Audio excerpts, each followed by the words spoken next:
Well, Toy, you're exactly correct. We have seen a roller coaster in temperatures. We've seen very cool temperatures with the extensive cloud cover in eastern Nebraska by midweek. The warm weather from western Nebraska moved in, only to be followed by a short cold front that brought successive winds to much of the eastern part of the state as the cold front itself moved through. We went right back into the freezer.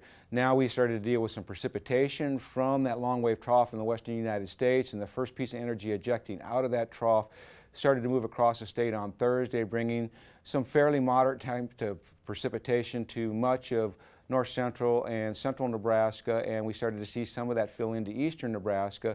And unfortunately, as we go through this next 7-day period, the vast majority of it is going to be confined to precipitation, and unfortunately excessive precipitation in some instances. So as we look at the upper air model, here is the upper air jet stream. Of course, bringing moisture up from the surface, and then we have this southwest flow, so that's warm air moving over the cool air. Perfect overrunning situation. A series of low pressure systems moving around this upper air low. Each one of these pieces of energy will eject out, and the first one looks like it will eject out this afternoon, this evening, bringing heavy precipitation, most likely to southeastern Nebraska. And then as we go into Sunday, that big trough starts to move just a little bit closer to the east.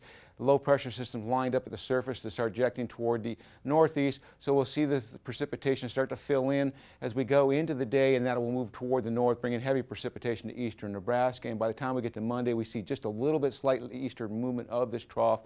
Low pressure situated over west central Kansas is really going to pump the moisture up into this region. We're looking at very heavy precipitation from Texas up to eastern Oklahoma, heavy precipitation in central Nebraska and eastern Nebraska, and then we start to see this trough starting to open up somewhat. As we get in the day on Tuesday, we still have the low pressure system down the Texas Panhandle. This looks to be the last big surge of moisture, very heavy precipitation likely across eastern Kansas all the way down through eastern Texas, and much less precipitation toward the north.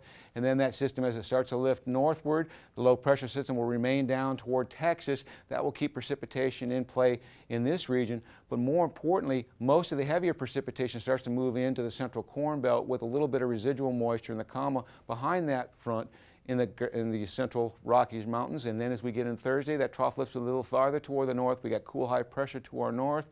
And so most of the precipitation will be in a boundary across the eastern United States. There is showing some sprinkles out in the central Rockies. I don't think this is going to be a major player. And then the overall upper air low itself starts to pivot up toward the western high plains as we go into the day on Friday.